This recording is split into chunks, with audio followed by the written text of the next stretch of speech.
Hi, this is Annie Latanzio-Hale, and my presentation is on Hodgkin lymphoma.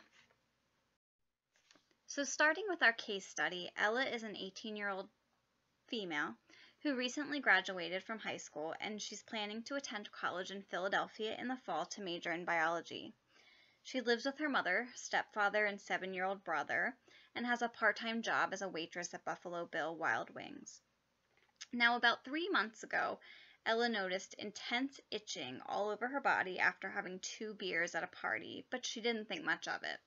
Since then, she's had intermittent generalized itching. More recently, she's been experiencing sweats at night that consistently require her to change her pajamas. In the last 2 weeks, she's felt more tired and spends much of her days off sleeping, but she's attributing a lot of these symptoms to working late and stress related to her impending transition to college. She's also experienced coughing spells when she exercises. This morning, Ella went for a jog and became very short of breath. Upon returning home, she continued to feel like she couldn't catch her breath, and she verbalized having discomfort in her left chest. At the insistence of her mother, Ella presented to the emergency department, at which point it was found that her heart rate was 110 beats per minute, blood pressure 106/64. She was breathing 24 breaths per minute and had a temperature of 98.8. She was satting 93% on room air, and she rated the pain in her chest 4 out of 10, reporting it was worse with inspiration. A chest x-ray revealed that Ella has a large mediastinal mass. She then had a CT of the chest, abdomen, and pelvis, which confirmed the mediastinal mass and also showed areas of the adenopathy or enlarged lymph nodes in the hilar and mediastinal areas. And you can see by the diagram where exactly the hilar and mediastinal areas would be. She additionally had a CBC or complete blood count, which was normal, but her ESR or erythrocyte sedimentation rate was elevated. Examination of the lymphoid regions revealed palpable bilateral cervical lymphadenopathy, or lymph nodes that were able to be felt on both sides of her neck. Her spleen was palpable, which is not normal.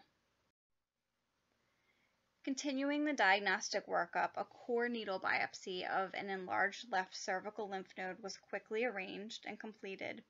Now, it's important to know that a core or excisional biopsy is usually necessary to evaluate tumor architecture when one is suspecting Hodgkin lymphoma, so that the diagnosis can be made. It can be difficult to confirm the diagnosis with a fine needle aspiration. Ella's pathology report confirms a diagnosis of nodular sclerosing classical Hodgkin lymphoma, and it noted the hallmark presence of Rhine-Sternberg cells in the specimen, of which there is a picture below. Additionally, Ella had a positron emissions tomography scan, or a PET scan, which was done to complete the staging process and evaluate what other areas of the body might be involved by the lymphoma. Ultimately, Ella was diagnosed with a stage 2B Hodgkin lymphoma because she had 2 areas of disease, but they were both above the diaphragm. The B indicates the presence of B symptoms, which in Ella's case were pruritus or itching, fatigue, and night sweats, and we'll talk a bit more about those in a minute. So, in the assessment of Ella, some of the subjective findings she reported were the pruritus or itching, the night sweat she was experiencing, fatigue, pain in her chest, cough, and shortness of breath. The objective findings were the tachycardia and tachypnea upon presentation to the emergency department, the mediastinal mass seen on chest x-ray and CT scan, her elevated SED rate, the lymphadenopathy that was able to be palpated and visualized on the CT scan, and ultimately the biopsy, which confirmed the diagnosis of Hodgkin lymphoma. Now, in general, some of the symptoms of Hodgkin lymphoma are listed here, and some of these were not necessarily experienced by Ella in the case study. The dysphagia, cough, and stridor that can often be present when mediastinal disease is present are listed. Painful swelling of the lymph nodes in the neck, axillary, inguinal, mediastinal, or mesenteric regions, and anemia can be present at times. Now, the B symptoms have significant implications for prognosis, the presence or absence of them. The B symptoms include fatigue, anorexia, fever, drenching night sweats, and weight loss, which is quantified as greater than 10% in the last 6 months. Now, just to talk a little bit about what imaging studies are used for and what they're used to evaluate, the chest x-ray in Ella's case informed us of the mediastinal mass, and it also let us know how the intrathoracic structures looked and gave us information about the patency of the airway. The CT scan provides information about sites of disease outside the lymph nodes. The PET scan was important because there's greater sensitivity with a PET scan to detect diffuse and nodular disease, and it's also better able to detect bone marrow involvement when that is present. Up to 75% of children with Hodgkin lymphoma present with a mediastinal mass on chest x-ray. It's even more common in children over 12 years of age, as was the case in Ella's situation. Now, moving on to treatment of Hodgkin lymphoma. Treatment depends on the stage of disease, and it may include chemotherapy, radiation therapy, or a combination of both. This graphic kind of roughly depicts the staging system, and you can see in Ella's case she was a stage 2 because she had disease in 2 sites, but both sites were above the diaphragm. A would indicate the absence of B symptoms. B, as in Ella's case, depicts the presence of the B symptoms. Treatment for Ella, she's urgently referred to an oncologist, and a plan is developed to treat her with the ABVD chemotherapy regimen. ABVD stands for 4 drugs that comprise the regimen: adriamycin, bleomycin, vinblastine, and dacarbazine. Now, in preparation for chemotherapy, she has a baseline echocardiogram and a pulmonary function test, and we'll talk about the rationale for that more in a minute. It would be important to start Ella on treatment as quickly as possible to relieve her symptoms, particularly the respiratory symptoms. Now, for the purposes of this case study, we're going to focus on chemotherapy, but it's important to know that radiation therapy to the chest may or may not be recommended for Ella following chemotherapy. That would largely depend on the bulkiness of her mediastinal mass, her tolerance of chemotherapy, and the projected risks of radiation therapy to the chest in a young woman. We won't explore the complexities of that discussion, but it's important to know it would be part of her care. So let's first talk about cellular regulation. Cellular regulation refers to all functions carried out within a cell to maintain homeostasis, including its responses to extracellular signals like hormones, cytokines, and neurotransmitters, and the way each cell produces an intracellular response. This is a bit of foreshadowing because in Ella's case, as the Hodgkin's lymphoma developed in her body, there was impaired cellular regulation. The malignant neoplastic cells, as in Ella's case, arise from cells that were previously normal due to errors that went uncorrected. And the cancer cells are able to enlist normal cells to support their proliferation or abnormal growth, their invasion, and their metastasis. That's a general overview of impaired cellular regulation in cancer. And now we'll talk more specifically about what happens in the pathophysiology of Hodgkin lymphoma. While the cause of Hodgkin lymphoma is largely unknown, we don't truly understand why one person gets Hodgkin lymphoma and another does not. There does appear to be a relationship between the Epstein-Barr virus and this type of lymphoma in some cases. A proliferation of lymphocytes, histiocytes, and eosinophils causes an enlargement of lymph nodes, the spleen, and other lymphoid tissues in Hodgkin lymphoma. Patients with this disease often have specific chromosome abnormalities in the cells of their lymph nodes. The presence of Hodgkin-Reed-Sternberg cells, or HRS cells as we'll call them, with granulocytes, macrophages, plasma cells, and lymphocytes in the background, is characteristic of Hodgkin lymphoma.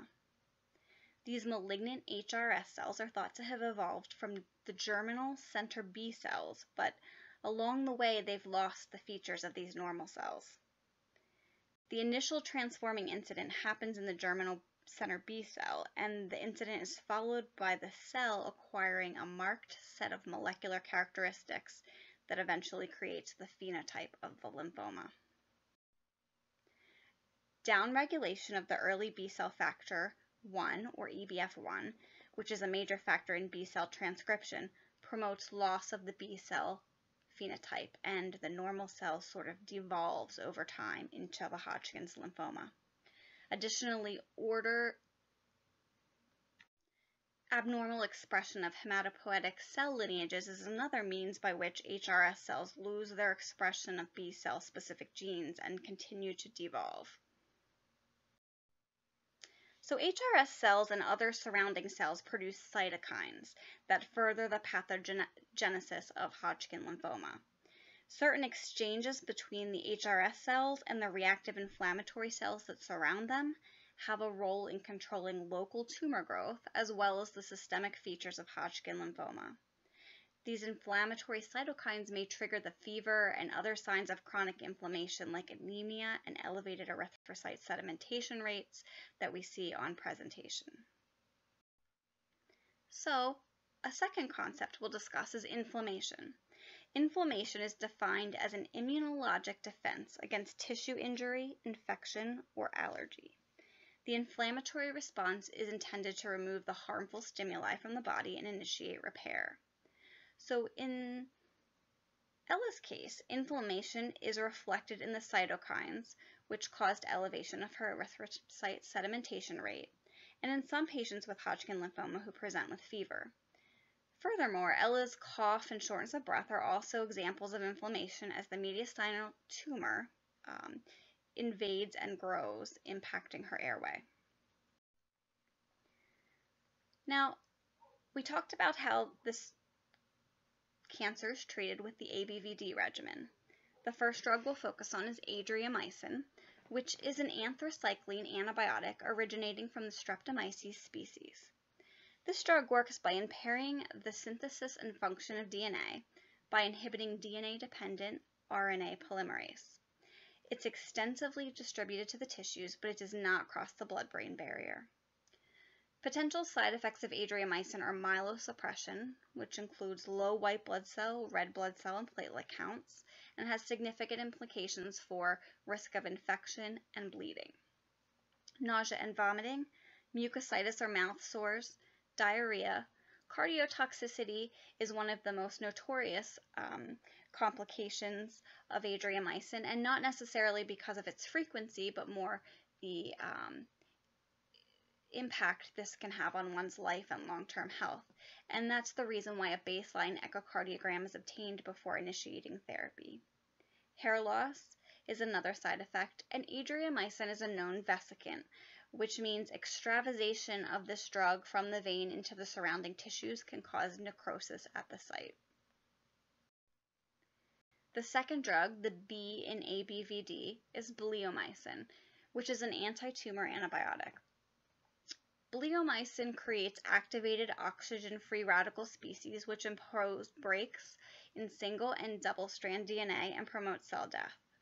Potential side effects of bleomycin include skin reactions, pulmonary toxicity, which can be dose-limiting, and this is the reason we get a pulmonary function test prior to the start of bleomycin, and at times throughout treatment if a patient develops side effects of pulmonary toxicity like cough or shortness of breath.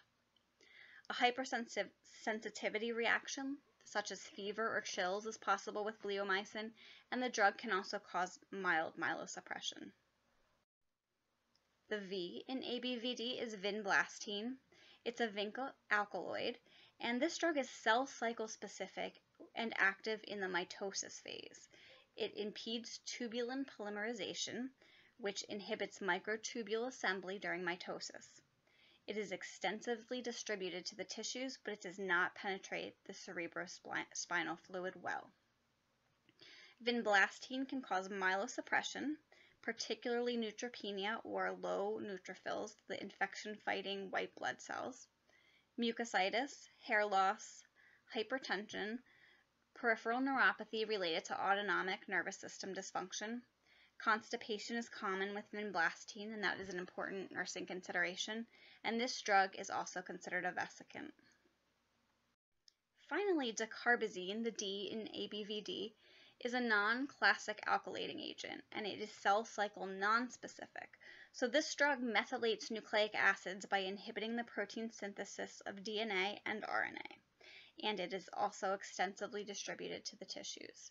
Dacarbazine has myelosuppressive effects, so low white blood cell, red blood cell, and platelets are possible. Nausea and vomiting and flu-like symptoms are other potential side effects, in addition to central nervous system toxicity, photosensitivity, and it is teratogenic, which is important to note for a patient that is of childbearing age. So some of the concepts that stand out in regards to side effects of this treatment regimen. Immunity is likely to be impaired due to Ella's treatment due to neutropenia that is chemotherapy induced. And because of that impaired immunity, Ella is going to be more susceptible to infection. And that's a concern, particularly as her blood counts are at their lowest point during her cycles of treatment. Tissue integrity, we talked about the risk of impairment of tissue integrity with extravasation of the chemotherapy drugs out of the vein and into the tissues. This is important in securing an IV site that has good blood return and is in a good area, or placing a central line. Perfusion, potential long-term cardiopulmonary complications related to adriamycin and bleomycin have implications for perfusion at certain points in Ella's life. Cellular regulation. We talked about that early on, but it's worth mentioning that childhood survivors of Hodgkin lymphoma have an 18.5-fold increased risk of developing a secondary malignancy as a result of treatment received for Hodgkin lymphoma. So cellular regulation and development of additional malignancies continues to be a concept worth mentioning throughout Ella's lifespan. Nutrition may be inadequate if chemotherapy-related nausea or vomiting is not well controlled, and that should be assessed throughout her treatment. So going back to the case study, Ella postpones admission to college to begin chemotherapy treatment. She continues to live with her mother, stepfather, and brother, and she becomes tearful whenever anyone asks her about her college plans. Ella maintains relationships with her friends and high school boyfriend, but they've gone away to college, so she doesn't see them on a regular basis.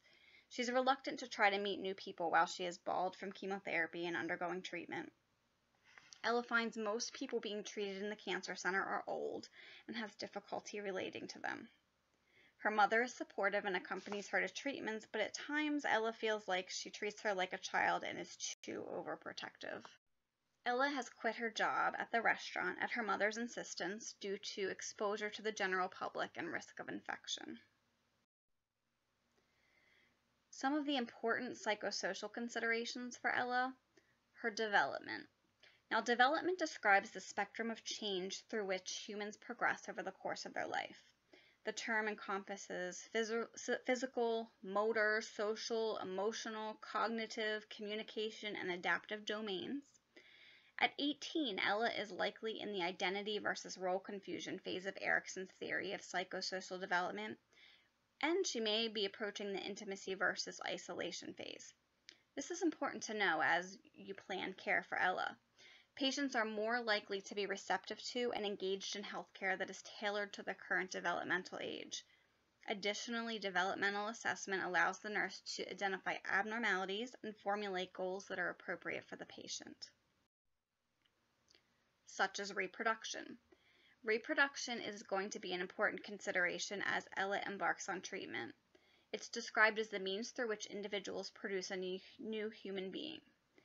Now, while the ABVD chemotherapy regimen has a lower likelihood of impacting fertility than other regimens, referral to a reproductive endocrinologist for evaluation and counseling about risk prior to starting treatment is recommended. We can't assume Ella is not sexually active. Therefore, the importance of prevention of pregnancy with reliable birth control during treatment should be stressed. Ella should also be instructed on the use of barrier protection during intercourse for the 7 days following treatment, and that's to protect her partner from the chemotherapy which may be present in vaginal secretions. Coping. A cancer diagnosis always brings up thoughts of coping. Coping can be described as the state when outside demands of the environment exceed available resources and the strategies used to maintain equilibrium. Outcomes during stress typically depend on the success of the coping strategies, and when an individual is not able to cope effectively, the consequences can be physical or psychosocial in nature. So it's important to assess Ella's perception of the stressors she is facing. It's important to inquire about coping mechanisms that have worked for her in the past, and also to explore how other factors in Ella's life, like her impending college, her family relationships, and her developmental stage, are impacting how she's coping with her current illness. Imogene King's theory of goal attainment and transactional process has a role in this case study in that it focuses on the importance of persons' perceptions of objects, people, and events, and it illustrates how perception inspires behavior, interactions with others, and ultimately health. King's theory highlights 3 interacting systems: personal systems, interpersonal systems, and social systems. The interface between these 3 systems provides the framework and basis for the theory. The mutual goal of interaction between the patient and the nurse is to preserve health and role functioning. One can imagine that Ella is struggling to maintain the role that she filled just prior to her diagnosis as she's experiencing all these changes physically, situationally, and emotionally. The theory also focuses on communication and transactions that aim to enrich growth and development for the patient. Now, as we explore nursing diagnoses that would be pertinent to Ella's case. Initially, impaired comfort related to Ella's mediastinal mass and her underlying Hodgkin lymphoma, as evidenced by her report of pain and shortness of breath. Until Ella's pain and symptoms of respiratory compromise are addressed, processing and coping with her diagnosis will be difficult. Impaired comfort can also refer to emotional discomfort related to the unfamiliar medical setting that she finds herself in and the implications of her cancer diagnosis. Approaching Ella in a comforting way is paramount. King would be attuned to Ella's comfort both physically in terms of pain and shortness of breath and emotionally in her perception of her illness. Fear. Fear related to significant threat to well-being, as evidenced by patients' verbalization of fear. A cancer diagnosis can be frightening, particularly as Ella may be unaware of the excellent prognosis that Hodgkin lymphoma carries. Ella also might have a perception of cancer based on past experiences with friends or relatives who may have undergone treatment for cancer, and that will undoubtedly impact her approach to this situation. Body image disturbance related to side effects of treatment, as evidenced by hair loss and skin changes. Appearance is often an important thing for teenagers. As Ella looks different than she did prior to her illness, she may not feel like herself, and this may cause her to retreat from her normal role functioning. Assessment of how Ella is processing her altered body image is key to understanding where she is and helping her move forward. Grieving, related to loss of college experience, as evidenced by tearfulness when discussing previous college plans. Ella has experienced quite a bit of loss since her diagnosis of lymphoma in terms of college and the time frame she thought she was going to attend, high school friends who have gone off to college and left her behind, and just being a normal teenager and experiencing the normal things that a teenager typically focuses on. Encouraging her and allowing her to process her grief and find outlets to do so will be important for her ability to cope with this illness now and in the future. Compromised family coping related to prolonged overconcern for child, as evidenced by her mother demanding that she quit her part-time job.